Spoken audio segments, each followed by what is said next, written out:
Hey guys, you're watching Sustainable 1000 TV and radio. I'm Shane Snipes, and thanks so much for continuing to follow us around the country as we do 1,000 interviews across 50 states. I've decided to branch out and cover Alaska and Hawaii after all.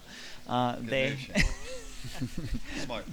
they are part of the union after all, right? That is correct. Your smartphone did make you smarter this morning. Alaska and Hawaii, I like it. Well, not only that, but they're two really cool states.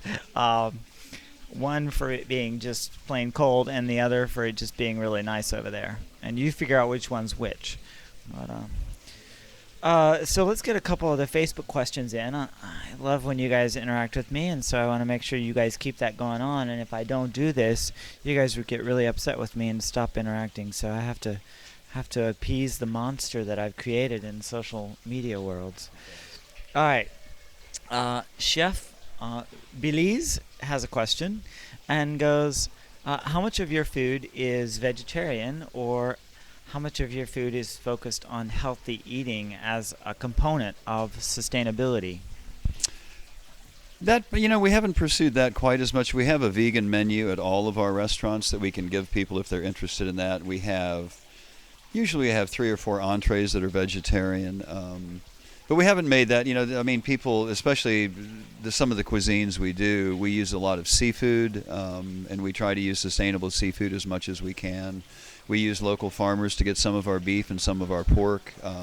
But no, we haven't really focused on the vegetarian part as far as sustainability goes. I'd be lying if I said we'd done that, because, we're business first. We really are. I mean, that's what we are. We want to do business the right way, but we have to give the people what they want, and what they seem to want out here in this area is a diverse menu that uses local produce as much as possible, but they also want their burgers and chicken sandwiches and a lot of seafood, like I said, a good bit of pork. So we haven't really made a commitment to doing vegetarian because we have to appease our customer base. Most importantly, we want to be successful as a business first. The triple bottom line of sustainability is economic viability is the first one. It's hard to be a sustainable business if you're going out of business. So we listen to our customers, and the vegan menus that we've adopted at all of our restaurant is a natural offshoot of that. We got enough people coming in requesting those things, so we absolutely wanted to give them what they wanted. But we're not going to push anything down people's throats with our menus. We still want to give people what they want and do business first. I have to tell this example, and I do every time I speak with someone in the food industry or in the restaurant business. And it is when I was in Boise, Idaho. I was in downtown Boise at this restaurant, a great place called the Bitter Creek Ale House. So whenever you're in Boise, check it out. They have not only built relationships with farmers like you have, they have their own worm compost in their basement. We've talked to a guy about doing that here, about growing red worms, because they are one of the most efficient sources of composting in the entire world. And we talked to a guy, and I emailed him a couple times, but what we're trying to do is get a bin here in the back of Mez, and we have to clear it with the health department first, but we want to raise red worms. Yeah, I've talked to somebody about that, so it's very interesting. Bitter Creek Ale House. Okay, we'll check that out. And the other piece of it, which I loved, is on their drink menu, since it's all about ales and beer and wine and vodka and all these other things, is they put an extra column on their list of beer and wine, and in that column is the distance that the drink had traveled to the bar. Yeah. And they organized it according to the closest or the smallest number all the way down to the largest number. And they saw this huge spike in local purchases of beverage. Good idea. Yeah, if people know, we were talking earlier, Shane, but Mez really benefited from LEED certification. LEED design, we didn't get, as I told you, we didn't get certified for about a year and a half, but just the fact that we were LEED design and doing things the right way, we got a lot of free publicity from that. But I've had so many people tell me, I came to Mez because you all were the first LEED design restaurant in North Carolina. That's why I came to eat there. Now I come for the corn soup. Now I come for the chicken tacos. But, it really got a lot of people in the door. And we got, as I said, a lot of free publicity. I'm asked to speak all the time at sustainable workshops. And I get to talk about our restaurants and what we're doing. And it's real easy to talk about.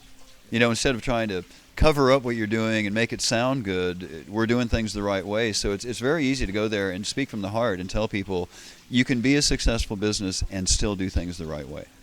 So it's a good message to send out there. Definitely. I love it. Let's get a couple more of your questions, since you guys seem to be on a roll with some great questions today. Thanks so much for these. Danielle, I love your questions. Let me get to, you had a couple here. All right. In terms of North Carolina, do you find yourself serving more pork than anything else? Because it's such a big pork state. At Mez we serve a lot of pork. At the other restaurants, not as much. Although at 411 last night, which is at one of our restaurants in Chapel Hill, I did have the Coca-Cola braised pork. I think North Carolina is the largest pork, is the first, maybe number one in pork production. But no, we use, I think, seafood as much as anything. We use a lot of seafood from the North Carolina coast. Couple pork items more here at Mez than anywhere else. So our other 4 restaurants, we usually have 1 or 2 pork dishes on the menu, but that's about it. Do you focus on the sustainability question when it comes to pork and figuring out where it's from? Oh, yeah. Anything we can get. We try to buy everything within a 500-mile radius. It goes back to what we were talking about earlier, and that's one of the things we did with Mez, with LEED certification, was we tried to buy as many of the products we use in building the building in a 500-mile radius. We tried to recycle. I think we ended up recycling about 70% of our construction waste. We used all recycled products in these banquettes. That's a recycled product. This rug is a recycled product. The concrete out there is recycled concrete. So I'm not sure what the question was again, but yeah, we anything we can we buy locally. They're talking about the pork specifically. Yeah, there's a big question about pork and how sustainable it is. I'm the marketing guy. I'm not the operations guy, so I can't tell you all of those things. But yeah, pork is, any pork we use is absolutely produced in North Carolina. Yeah, that's another. Well, there's plenty of factory farms in North Carolina for sure, producing lots of pork. There are, and lots of other bad things too. So yeah, that's true. Fess up to that. Yeah, absolutely. Well, it's good to fess up to it, right? And Ben's question, I love Ben's question. He says, in terms of North Carolina, they seem to have lots of nature and publicity in terms of the nature. Do you find that the people that are your customers are more aware of the sustainable options and the sustainable choices when they come to your restaurant? I think particularly in Chapel Hill and the Research Triangle Park where we are out here at Mez. I think more here in the RTP than anywhere else in North Carolina. I think Chapel Hill would run a pretty close second to that with Durham. Durham, I remember hearing a statistic not too long ago that Durham had, I think, the second highest per capita amount of LEED certified buildings in the United States for the town that size. So yeah, I think a lot of people are aware about that. And, not just North Carolina, but nationwide. I mean, I think this isn't a fad. It's not something that's going to go by the wayside. This is the way we're going to live from now on. We live in a world of limited resources, so buying locally, supporting local businesses, that's the future. I mean, it's not going to go back to the way it was, for sure. Totally not. That's such a great point to make. And me having seen it now in 46 different states around America, so I totally.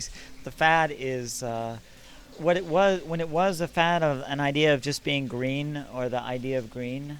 It's evolved beyond that, and that's why I haven't used the word green when I talk about. I'm not trying to define the word green. I'm trying to define the word sustainability, because it's a complex word with lots of different intricacies to it. And of course, we're seeing that today with Maz Restaurant and what they're doing here in North Carolina. Clifton has a question, and his question relates to the chef. How do you find a chef who knows what to do with sustainable food or has the same passion as you? Well, Aaron Stump is our executive chef out here, and he actually worked with us at Spanky's. So he was used to doing the food scrap recycling. He is used to buying locally. So it was a natural evolution for him to take over out here at Mez as our executive chef. Our sous chef, our chef de cuisine, Jeff Robinson, when he came into the company, totally supported. I mean, it's what we do. All of our people know that when they're hired. It's part of our training manual. It's part of our introductory manual. we're committed to this. So Aaron had a background in that already with our restaurants, so it was a natural extension when he took over at Mez. What part of your life, I'll get a little personal here, what part of your life do you find is sustainable?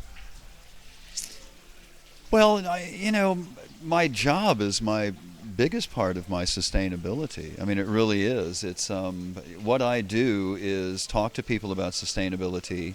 I'm our marketing director, and as I mentioned earlier, we do very little advertising. We do much more community involvement. So most of my time is spent talking to people about raising money for things as diverse as the UNC Children's Hospital, the Public School Foundation, the YMCA, the Lineberger Cancer Center, just on and on. That's what we try to do. So what I tell people a lot, when they ask me what I do, a lot of what I do is give stuff away. And, if we can help people in our community raise money to do the good things that need to be done, to keep the best teachers in our school system, to cut down on the amount of solid waste in our landfill, that's what I do is sustainability. I mean, I drive an old truck and I cart stuff around for the restaurants, and like they say, the greenest building is one that never gets built. So what we've always tried to do is think the right way about the way we're doing business, get a location, and spread the word about what we're doing. So in my life, it's really my job is the way I affect sustainability the most. And the next greenest building is the one that's already built, that's been retrofitted. Correct. And we've done that on every restaurant except for Mez. The good news is this place had been approached, the people that we bought this property from, they'd been approached by pretty much every fast food restaurant in the country that wanted to put a site here, but they wanted to have a fine dining restaurant out here. So, we thought we'd do things the right way, and we'll continue to do that with anything we do in the future. And it's hard to retrofit a building and make it LEED certified. I mean, it really is. It's very difficult to do that. But what you can do is you can replace equipment with the best equipment for energy savings. You can use less water. So those are the things you can do in retrofitting a building, truthfully. Absolutely, absolutely. And I'm a big fan of retrofitting historic buildings. I've talked to quite a few preservation societies and state organizations that focus on historic preservation, and that's a tough one to crack for sure. It is, but Spanky's uptown is it's designated as an historical site, and we've been very respectful of that. 518 was a very old building. The problem you run into with old buildings, it's great to save those buildings, but they're not energy efficient. And short of tearing down the walls or adding walls and putting proper insulation behind them, it's really hard to make them energy efficient. You end up spending a lot of energy to heat it and to cool it. And that's very frustrating. So, I agree that it's great to take an old building and retrofit it and keep using it, but sometimes 518 comes to mind over in Raleigh. If we had known how much it would take to get that rebuilt, we probably would have torn that building down and built a more energy efficient building, because it's a beautiful old building on the inside. It's not that pretty on the outside, and it's a big leaky mess is what it is. So we've over the years we've tried to do everything we can to stop that, but that's why I said earlier, we're using 40% less energy, 60% less water here than we are in a comparable sized building that's a historic building. Great information, awesome questions. Thank you guys for continuing to follow me around the country here on this journey. I'll let my guest today walk us out of the show with a great definition of what his view of the word sustainability is in relationship to restaurants and food. Well, to me, sustainability is based on the triple bottom line of economic viability, social responsibility, and environmental impact. So what we've tried to do with our restaurants is be a good citizens and all. First of all, we have a successful business. All of our restaurants have been successful. We're very fortunate. I'm knocking on wood here. Secondly, social responsibility. We take very good care of our employees. We have a much lower turnover rate than most restaurants. And more than anything, we give back to the community as much as we can, and we're well known for that. And environmentally, we've been trying to recycle things as well as we can, everything from oyster shells to food waste, and anything we do in the future will be LEED certified. And if folks want to find out about all your restaurants, where should they head to? They can go to chapelhillrestaurantgroup.com. Thanks, Shane. No, thank you very much. I appreciate your time and energy today. It's fantastic to discover these stories all around America. Continue watching us at sustainable1000.com. Bye now.